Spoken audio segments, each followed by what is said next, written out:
proceedings of company were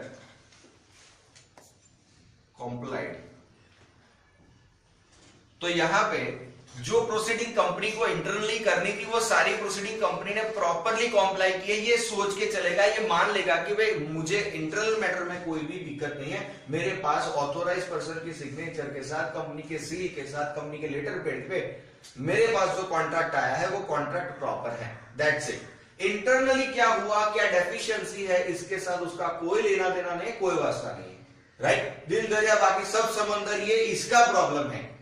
यहां पे internally किसी ने कोई डिफॉल्ट कर दिया, मान लीजिए कि कोई पर्टिकुलर जो चपरासी है, मान लीजिए किसी पीयून ने परचेज ऑर्डर दे दिया और वो पूरा परचेज वो लेके अपने घर चला गया और वो फेक साइन किया था, फॉर्जरी किया था, ये हमारा मामला नहीं है, कंपनी का इंटरनल मैटर है। भाई मेरे पास तो आपके एनवेलप में कंपनी के सील के साथ ऑथोराइज सिग्नेचर जो रेगुलरली आती है उसी के साथ परचेज ऑर्डर आया था और मैंने उसी के अकॉर्डिंग में डिलीवरी उसी ऑथोराइज पर्सन को दिया था, तो फिर उनकी क्या मिली भगत है, वो मेरे को कोई प्रॉब्लम नहीं है, मेरा तो पैसा चाहिए, मतलब चाहिए, यानी कि इसको पैसा किसी भी हाल में कंपनी को देना ही पड़ेगा। कंपनी इस डिफॉल्ट का हवाला लेके अपना पल्लू नहीं झाड़ेगी, भाई कंपनी को तो पैसा देना ही पड़ेगा, राइट। अब देखिए यहां पे दूसरा मैंने लिखा है कि so company is not liable to pay, तो यहां पे लिखेंगे कि outsider having right to recover the amount or debt, okay. तो यहां पे आउटसाइडर जो है वो बेसिकली अपना राइट नहीं छोड़ेगा, इंटरनल डेफिशिएंसी के कारण इसका जो डेट है वो इसे मिलना ही चाहिए, उसमें आउटसाइडर कुछ नहीं करेगा, उसका कोई प्रॉब्लम नहीं, उसका कोई डिफॉल्ट नहीं, राइट। तो this is what indoor management and constructive notice. So ये जो मैंने आपको बताया वो सिर्फ कंसेप्ट है, कंसेप्ट के बारे में हमने डिस्कस कर लिया, आपके दिमाग में एक सोच सेट हो जानी चाहिए कि क्या कब यूज करना है, ओके। जब कंपनी की इंटरनल मैटर के लिए आउटसाइडर के ऊपर कोई राइट है या नहीं है, इस तरह का कोई क्वेश्चन पूछा जाए, so that is related to doctrine of indoor management. और जब किसी आर्टिकल ऑफ एसोसिएशन के बेसिस पे या मेमोरेंडम के किसी क्लॉज के बेसिस पे आउटसाइडर के राइट के ऊपर कोई क्वेश्चन पूछा जाए, तो that is what nothing else but the doctrine of constructive notice. और इसका जो स्टार्टिंग पॉइंट है वो स्टार्टिंग फंड आपको इसी बेसिस पे जाना है कि कंपनी जब अपना मेमोरेंडम या आर्टिकल एक बार आरओसी में फाइल करवाती है तो वो पब्लिक डॉक्यूमेंट है और उस पब्लिक डॉक्यूमेंट को एनी मेंबर ऑफ पब्लिक जाके वहां पर रिक्विजिशन डाल के वो कॉपी ले सकता है, उसका रेफर होना या ना करना वो उसकी जिम्मेदारी है, right. So that is what the constructive notice is. अब देखिए आपके बुक में क्या बताया है कि doctrine of constructive notice and indoor management in consequence of the registration of memorandum and article of association of the company with the registrar of the company, a person dealing with the company is deemed to have constructive notice of their content। देखिए वही लिखा है, जब कोई भी company memorandum और article एक बार ROC में डाल देगी तो आउटसाइडर जो कि कंपनी के साथ डीलिंग करने के लिए आता है वो डीमिंग है, यानी कि उसको मान लिया जाता है कि उसने रिफर किया है। आगे देखिए, so this is because the documents are what, again देखिए वही वर्डिंग्स आ रहे हैं, पब्लिक डॉक्यूमेंट, तो एक बार फाइल हो जाने के बाद वो पब्लिक डॉक्यूमेंट है। आगे under section 399 of the companies act 2013, accordingly if the person deals with the company in a manner incorporated with the provision of the aforesaid document or enter into transaction which is ultra-vast to these documents, he must do so at his will, and if someone supplies goods to the company in which it cannot deal according to its object clause, he will not be able to recover the price from the company। Underline कर दीजिए, मैंने वही तो आपको बताया था। एक example मैंने आपको पहले भी बताया था कि कोई कंपनी है कि जिसके मेमोरेंडम में ऑब्जेक्ट क्लॉज है सिर्फ सर्विस का, कंपनी क्या करेगी, सर्विस प्रोवाइड करेगी, कंपनी सेलिंग या ट्रेडिंग नहीं करेगी। फिर भी किसी बंदे ने कंपनी को कोई गुड्स बेचा ट्रेडिंग के वास्ते, ट्रेडिंग पर्पस से, तो वो बंदा ना कंपनी के ऊपर केस फाइल नहीं कर सकेगा उस पर्टिकुलर गुड्स के पैसों को रिकवर करने के लिए। वही बात लिखिए, देखिए क्यों नहीं रिकवर कर सकेगा, क्योंकि उस उल्लू के बट्टे ने ना इसका मेमोरेंडम नहीं पढ़ा था और अगर मेमोरेंडम पढ़ लेता तो उसको पता चल जाता कि कंपनी का ऑब्जेक्ट क्लॉज ये बोल रहा है कि company is framed for the service only, company is never going to engage in any kind of trading activity, so he shall not sell this commodity for the trading purpose to the company. Simple सी बात है, पर उसने नहीं देखा और फिर भी ट्रांजैक्शन किया तो कंपनी उसका पैसा पे ना करे तो वो रिकवर भी नहीं कर सकता। इसलिए मैंने बता दिया कि वो केस ही फाइल नहीं कर सकता है। आगे देखिए, आगे आपके पास है कि he must do the next है कि suppose the article provides that a bill of exchange must be signed by 2 directors. If the bill is actually signed by 1 director only, the holder thereof cannot claim payment thereof. देखा। दूसरी बात आपको एक example ये बताया constructive notice के बारे में कि अगर आर्टिकल ऑफ एसोसिएशन में लिखा है कि जब किसी भी बिल ऑफ एक्सचेंज को इश्यू किया जाएगा, कंपनी एक्सेप्ट करेगी कोई भी बिल ऑफ एक्सचेंज किसी अदर पर्सन के लिए लायबिलिटी के तौर पे, तो उसका एक्सेप्टेंस हमेशा 2 डायरेक्टर की साइन के साथ होना चाहिए। अगर आउटसाइडर ने 1 डायरेक्टर की साइन वाला बिल ऑफ एक्सचेंज ले लिया, रिटर्न में एक्सेप्टेंस के लिए भेजा, 1 डायरेक्टर ने साइन किया, 1 ने नहीं किया और वो रिटर्न कर दिया, तो वो जब ड्यू डेट को लेने आएगा ना, तब पैसा नहीं मिलेगा, क्या मिलेगा? ठेगा। Why it is so? तो आपको आर्टिकल में देखना चाहिए कि 2 डायरेक्टर की साइन जरूरी है, पर आपने नहीं देखा, राइट? अगर आपने ये नहीं वेरीफाई किया तो आप पैसे नहीं ले सकते और company is not bound to pay so. आगे देखिए, however the doctrine of constructive notice is not a positive out but a negative one, like that of the estoppel of which it forms part. It operates only against the person who has been dealing with the company but not against the company itself. देख लीजिए, it against the person who is dealing with the company, यानी outsider, so it's duty of the outsider but not against the company. इसका मतलब company के तो favour में है ना, तो it's beneficial to the company. मैंने अपने शब्दों में आपको ये कंसेप्ट लिखवाया है और इस कंसेप्ट का आंसर अगर इस तरह से भी आप लिखोगे सो इट्स वैलिड, पर कुछ कंटेंट आपकी बुक की आनी चाहिए, दैट इज फॉर श्योर। क्यों? क्योंकि ये कंसेप्ट कई बार होता है ना कि लोगों को समझ नहीं आता, सो फॉर बेटर अंडरस्टैंडिंग मैंने ये आपको अपने तरीके से समझाया है। आगे देखिए, who has been dealing with the company but not against the company itself, so consequently he is prevented from alleging that he did not know that the constitution of the company rendered a particular act or a particular delegation of authority ultra vires. Thus the doctrine is a cloud for the strangers. यानी cloud for the strangers का मतलब ये कि ये इन outsiders के लिए जो है वो बादल की तरह छाएगा कि उसके ऊपर ये रिस्पॉन्सिबिलिटी बनती है, वो अपना ड्यूटी बनता है कि उनको रिफर करके आना चाहिए था। ओके, आगे है डॉक्ट्रिन ऑफ इंडोर मैनेजमेंट, जो कि इस तरफ मैंने आपको बताया इंडोर मैनेजमेंट। इंडोर मैनेजमेंट क्या है? तो आउटसाइडर के लिए राइट है, वो उसके लिए अच्छे समाचार है। देखिए, so aforesaid doctrine of the constructive notice does in no sense mean that outsiders are deemed to have notice of the internal affairs of the company.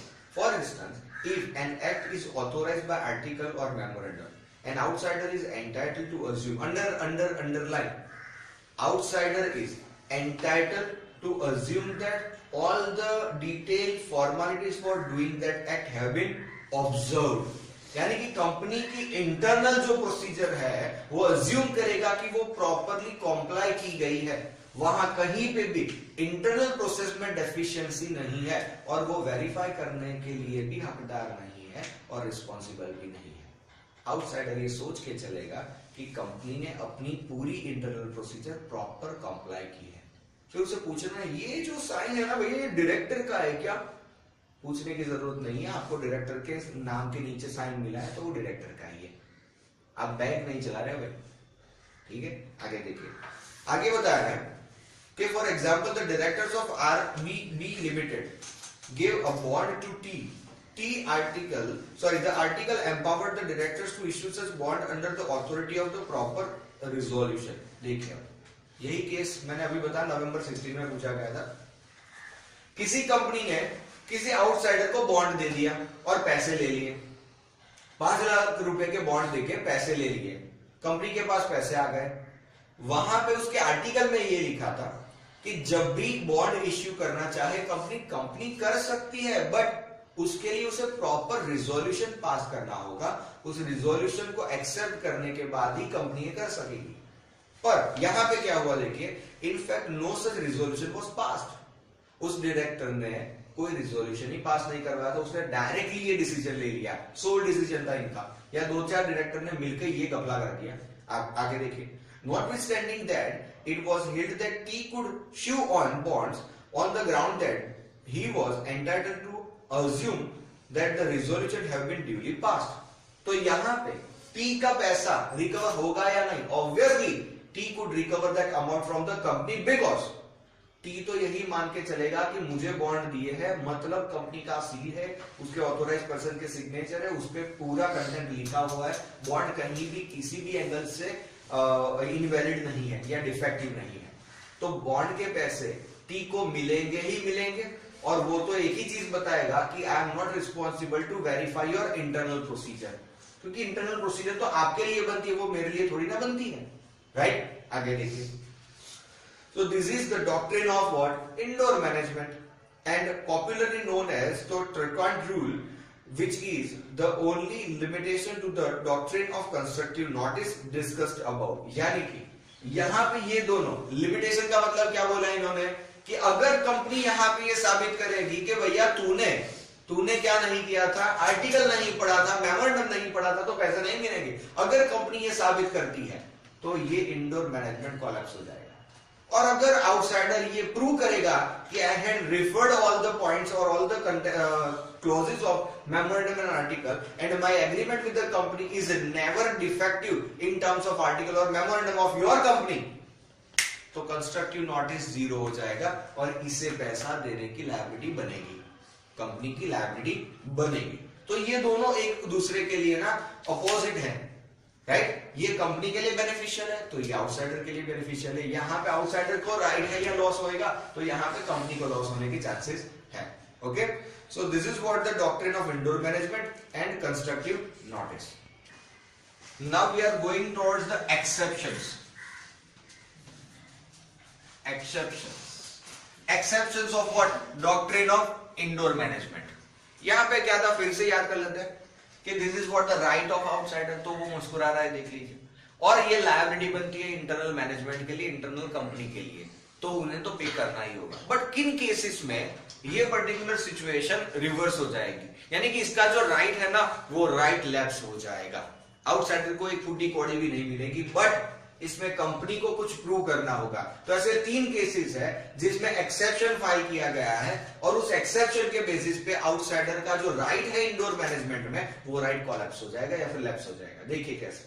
First one वहां पे लिखा है, the rule does not protect any person when the person dealing with the company has notice whether actual or constructive for the irregularity. देखिए सबसे पहला exception है first one कि if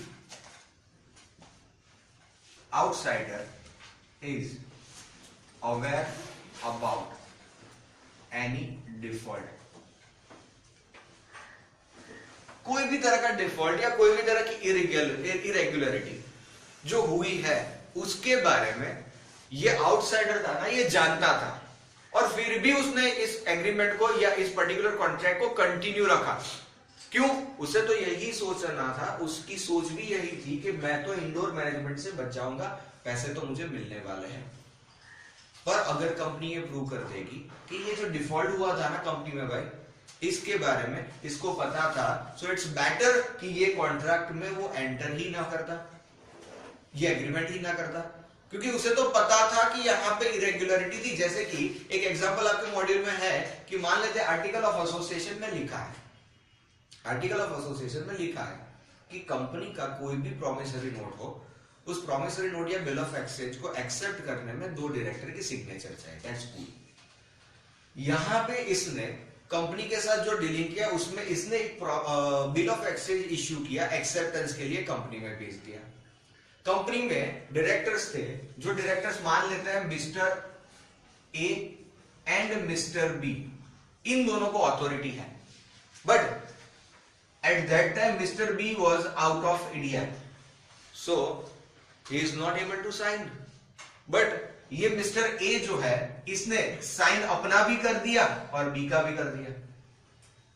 जिसके बारे में, एक तो ये हो गया क्या, डिफॉल्ट हुआ, कंपनी के इंटरनल मैनेजमेंट में कुछ गफला है, तो ये हमने साबित कर दिया कि हाँ यहाँ पे गफला हुआ। अब इसकी नोट इसे थी, इसे पता था कि बी आउटसाइड इंडिया है, फिर भी मेरे पास जो बिल एक्सेप्ट होके आया है उसके ऊपर दो बंदे की साइन है, एक ए की और दूसरी बी की, तो उसे पता ही चलेगा ना कि बी है ही नहीं इंडिया में, तो साइन किसने किया, कहीं पे कुछ ना कुछ गड़बड़ है, कुछ तो लोचा है। सो इन दैट केस उसे पता है कि यहाँ पे कुछ डिफॉल्ट हुआ है, फिर भी अगर ये एग्रीमेंट को कंटिन्यू करता है तो ये एक्सेप्शन का केस बनता है बंदो, और यहां पे इंडोर मैनेजमेंट का जो राइट था आउटसाइडर के पास वो लैप्स हो जाएगा। बट कंपनी को प्रूव करना होगा सिर्फ कि इसे पता था कि यहाँ पे जो डिफॉल्ट हुआ है या फिर जो इरेगुलरिटी है उसके बारे में वो जानता था। ओके, तो this is what the first exception as far as the indoor management is concern. So thus the director of the company cannot normally claim the benefit of the rule indoor management where he is also acting for the company in the transaction. Next, the doctrine in no way reward those who behave negligently. Where the person dealing with the company is put upon an inquiry. For example, where the transaction is usual or not in the ordinary course of business, when a sole director and a principal shareholder of the company paid into his own account with the bank a check drawn in favor of company, the said bank was held to be put upon an inquiry, and the bank could not rely upon the ostensible authority of the director. Likewise, a person who deal with the company may be put upon inquiry by reason of the unusual magnitude of the transaction having regard to the position of the agent who is acting of the company. देखिए यहाँ पे पूरा case जो है वो उल्टा डाल दिया। यहाँ पे ये बोल दिया, केस नंबर 2 जो है उसमें एक एग्जांपल के थ्रू आपको ये बताया है कि outsider is responsible for basic inquiry when there was unusual transaction. unusual transaction होगा क्या? मान लेते हैं कि किसी डायरेक्टर ने या शेयर होल्डर ने, मान लेते हैं डायरेक्टर ए है, इसके पास एक चेक आया था जो कि 2 करोड़ की वैल्यू का था। ये चेक जो था वो था in favour of company x limited. But इसने क्या किया, इसने ये चेक बैंक किया और बैंक में अपने ओन अकाउंट में इसे क्रेडिट करने के लिए भेज दिया। ठीक है, तो बैंकर की रिस्पॉन्सिबिलिटी बनती है कि नहीं बनती है कि भैया ये तो कंपनी के फेवर का चेक है, आप अपने अकाउंट में क्यों डाल रहे हो, है कि नहीं? बेसिक है यार, इतना तो कर ही सकता है ना कि एक बार इंक्वायरी तो करके देखे। अब फिर भी बैंकर ने ये काम नहीं किया,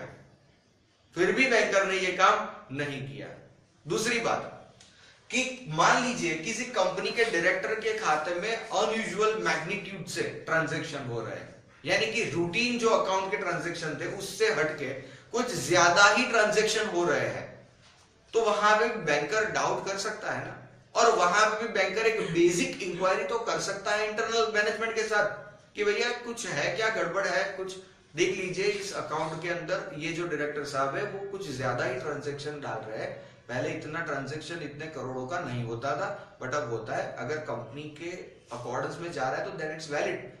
these are the basic questions और basic steps they can have, okay, ये कर सकते हैं। और अगर नहीं किए तो ऑब्वियसली आपकी बेसिक रिक्वायरमेंट जो थी आप उतना तो अपना ड्यूटी कीजिए, एक इंक्वायरी तो थ्रो कीजिए, आपको पता चल जाता है 1 ही सेकंड में, बट आपने उसके ऊपर ज्यादा ट्रस्ट करके इंक्वायरी नहीं किया तो आपका फॉल्ट है, हमारा फॉल्ट नहीं है।